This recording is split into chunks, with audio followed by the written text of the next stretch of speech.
تو آج ہم ایک بڑے دلچسپ موضوع پر بات کر رہے ہیں۔ ہمارے خیالات اور ہماری زندگی کے جو نتائج ہیں ان میں کیا تعلق ہے؟ جی ہاں، مطلب ہماری سوچ کیسے ہمارے احساسات، ہماری توانائی، ہمارے کاموں، یہاں تک کہ ہمارے مستقبل کو شکل دیتی ہے۔ بالکل۔ یہ سمجھنا کہ جو ہم سوچتے ہیں نا وہ کیسے ہماری حقیقت بن جاتا ہے۔ صحیح۔ اور دیکھیے آج جو ہم بات چیت کر رہے ہیں اس کی بنیاد وہ ذرائع ہیں جو ذہن کی طاقت، سوچ کے انداز اور ان پر قابو پانے کے طریقوں کا آپ سمجھیں کہ گہرائی سے جائزہ لیتے ہیں۔ اچھا۔ جی، یہ مواد اصل میں روشنی ڈالتا ہے اس بات پر کہ اگر ہم اپنے خیالات کو سمجھنا سیکھ لیں، انہیں صحیح سمت دینا سیکھ لیں، تو کتنی بڑی تبدیلی آ سکتی ہے۔ تو مقصد آج یہی ہے کہ ہم یہ کھوج لگائیں کہ خیالات ہماری زندگی کی کہانی کیسے لکھتے ہیں، اور کیا واقعی ہم ان پر مہارت حاصل کر کے اپنی کہانی کا رخ بدل بھی سکتے ہیں۔ جی بالکل۔ آئیے اس گہرے کھوج کا آغاز کرتے ہیں۔ تو سب سے پہلے یہ دیکھتے ہیں کہ خیالات ہمارے موڈ پر کیسے اثر ڈالتے ہیں۔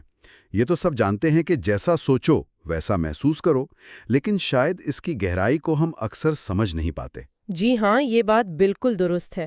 خیالات ایسے ہی ہوا میں نہیں گھومتے رہتے، وہ براہ راست ہمارے جذبات کو جنم دیتے ہیں۔ آپ مثال لے لیں، اگر صبح آنکھ کھلتے ہی پہلا خیال آئے کہ اف، آج کا دن تو بہت مشکل گزرے گا، تو کیا ہوگا؟ موڈ خراب ہو جائے گا شروع سے ہی۔ بالکل۔ امکان یہی ہے کہ آپ کا موڈ شروع سے ہی بجھا ہوا ہوگا، اور اس کے برعکس اگر آپ کسی اچھی بات، کسی امکان یا شکر گزاری کے خیال سے دن شروع کریں تو فرق تو واضح ہوگا۔ جی، فرق واضح ہوگا۔ اور یہ صرف مثبت یا منفی سوچ کی بات نہیں ہے نا؟ کچھ خیالات تو خاص طور پر تھکا دیتے ہیں۔ جیسے وہ مسلسل پریشانی یا خود کو کمتر سمجھنا، یہ ایک مستقل بے چینی سی پیدا کر دیتے ہیں۔ بالکل، یہ سمجھنا بہت ضروری ہے کہ منفی خیالات صرف موڈ نہیں خراب کرتے، وہ ہماری ذہنی توانائی بھی چوس لیتے ہیں۔ اچھا، توانائی بھی؟ جی ہاں، اور دوسری طرف جب ہم مسائل کو حل کرنے کے بارے میں سوچتے ہیں یا آگے بڑھنے کے بارے میں، تو وہ خیالات ہمیں ایک طرح کا آپ کہہ لیں استحکام اور توانائی فراہم کرتے ہیں۔ تو موڈ خیالات کا آئینہ ہے۔ ایک طرح سے جی، ہمارا موڈ اکثر ہماری جو اندرونی گفتگو چل رہی ہوتی ہے نا، اس کا عکس ہوتا ہے۔